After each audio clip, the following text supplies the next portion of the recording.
কীৰ্তনপাৰাত এক গুৰুত্বপূৰ্ণ সংবাদমেল আয়োজন কৰে RPIয়ে। অহা 2026-ৰ বিধানসভা নিৰ্বাচনক কেন্দ্ৰ কৰি ইতিমধ্যে ৰাজ্যৰ ৰাজনৈতিক মহলত তৎপৰতা আৰম্ভ হৈছে। এই ক্ষেত্ৰত পিছ পৰি থকা নাই কেন্দ্ৰীয় মন্ত্ৰী ৰামদাস আথাৱালেৰ নেতৃত্বাধীন RPI আথাৱালে দলেও। বঙাইগাঁও জিলাৰ সৃজনগাম সমষ্টিৰ অন্তৰ্গত কীৰ্তনপাৰাত এক গুৰুত্বপূৰ্ণ সংবাদমেলৰ আয়োজন কৰে RPI আথাৱালে দলৰ অসম প্ৰদেশ কমিটিৰ সংখ্যালঘু মৰ্চাৰ সভাপতি ৰেজাউল কৰিমে। 2026-ৰ বিধানসভা নিৰ্বাচনৰ ৰণসিঙা যেন এতিয়াই বাজি উঠিছে সৃজনগাম সমষ্টিত। আজি সৃজনগাম সমষ্টিৰ অন্তৰ্ভুক্ত কীৰ্তনপাৰাত সাংবাদিকৰ সৈতে এক গুৰুত্বপূৰ্ণ বাৰ্তালাপত মিলিত হয় অসম ৰাজ্যিক RPI দলৰ অসম ৰাজ্যিক সংখ্যালঘু মৰ্চাৰ সভাপতি তথা সৃজনগাম সমষ্টিৰ প্ৰাৰ্থী ৰেজাউল কৰিম। সংবাদমেলত ৰেজাউল কৰিমে আগন্তুক 2026-ৰ বিধানসভা নিৰ্বাচনত সৃজনগাম সমষ্টিটো কেনেকৈ উদ্ধাৰ কৰিব পৰা যায় আৰু সমষ্টিটোৰ সামগ্ৰিক উন্নয়নৰ পৰিকল্পনাৰ বিষয়ে বিস্তৃত আলোচনা কৰে।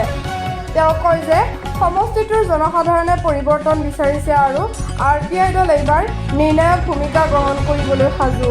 কেন্দ্ৰীয় মন্ত্ৰীৰ আগমন আজিৰ এই বাৰ্তালাপত এক বিশেষ ঘোষণা কৰি ৰেজাউল কৰিমে জনায় যে অহা 28 ফেব্ৰুৱাৰীত আহিব উত্তৰ পূৰ্বাঞ্চলৰ পৰ্যবেক্ষক বিনোদ নিকালজে, লগতে থাকিব থাৰ্ড কেম্পেইনাৰ আৰু 7 মাৰ্চত সৃজনগাম সমষ্টিত উপস্থিত হ'ব কেন্দ্ৰীয় মন্ত্ৰী তথা RPI দলৰ সৰ্বভাৰতীয় সভাপতি ৰামদাস আথাৱালেৰ বিশাল জনসভাত অংশগ্ৰহণ কৰিব।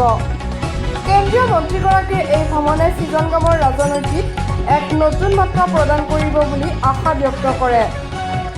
সৃজনগামৰ উন্নয়ন আৰু ৰাইজৰ অধিকাৰ সুনিশ্চিত কৰিবলৈ আমি বদ্ধপৰিকৰ। কেন্দ্ৰীয় মন্ত্ৰী ৰামদাস আথাৱালেৰ আগমনে আমাৰ কৰ্মীসকলক অধিক উৎসাহিত কৰিব বুলি কয় ৰেজাউল কৰিমে। মানিকপুৰৰ পৰা আজিজুল হকৰ ৰিপৰ্ট, KLI 365। আপোনালোকক মই পোনপ্ৰথমে আন্তৰিক ধন্যবাদ জ্ঞাপন কৰিছোঁ যে আজি মই বিভিন্ন সমষ্টিৰ বিভিন্ন পঞ্চায়তত মই ভিজিট কৰিলোঁ আৰু এই মুহূৰ্তত মই কীৰ্তনপাৰাত আছোঁ, সৃজনগাম সমষ্টিৰ অন্তৰ্গত। গতিকে অহা 7 মাৰ্চত আমাৰ ৰিপাব্লিকান পাৰ্টি অফ ইণ্ডিয়া আঠাৱলে দলৰ মাননীয় ৰাষ্ট্ৰীয় সভাপতি তথা কেন্দ্ৰীয় মন্ত্ৰী শ্ৰীযুত ৰামদাস আথাৱালে চাহাব এই সৃজনগাম সমষ্টিলৈ আহি আছে। গতিকে এই সমষ্টিৰ বিভিন্ন সমস্যা সন্দৰ্ভত ইতিমধ্যে আমি মেমৰেণ্ডাম যোগে দাবী জনাইছিলোঁ আৰু ইতিমধ্যে বিভিন্ন সমস্যা সন্দৰ্ভত তেখেতে গুৰুত্ব দিছে। আৰু ইয়াৰ আগতেও যিহেতু MP ইলেকশ্যনৰ সময়ত এবাৰ আহিছিল, বালাপাৰা গাঁও পঞ্চায়তত আহিছিল। গতিকে এইবাৰ এই সমষ্টিত বিভিন্ন লাইনত আমাৰ দলে আগবাঢ়ি আছে, কাম কৰি আছে আৰু এইবাৰ সমষ্টিৰ আমাৰ কাৰণে এটা ভাল খবৰ আছে। এই মুহূৰ্তত যিহেতু সৃজনগাম সমষ্টি বুলি নিৰ্ধাৰণ কৰিছে, আমাৰ যোৱাকালি আমাৰ দলৰ অবজাৰ্ভাৰ মিষ্টাৰ বিনোদ নিকালজী চাহাবে তেখেতে টেলিফোন যোগে মোক জনাইছে যে অহা 7 মাৰ্চত আমাৰ কেন্দ্ৰীয় মন্ত্ৰী ৰামদাস আথাৱালে চাহাবে ইয়াত আহিব আৰু লগতে 28 ফেব্ৰুৱাৰীত এটা সেই 7 মাৰ্চৰ মিটিঙৰ প্ৰস্তুতিৰ কাৰণে এটা মিটিং হ'ব, ৰাজহুৱা মিটিং হ'ব, বিশাল জনসভা, আৰু তাতে ষ্টাৰ কেম্পেইনাৰো আহিব, মোৰ কাৰণে প্ৰচাৰৰ কাৰণে আহিব আৰু সেই সন্দৰ্ভত আমি অৱগত হৈছোঁ।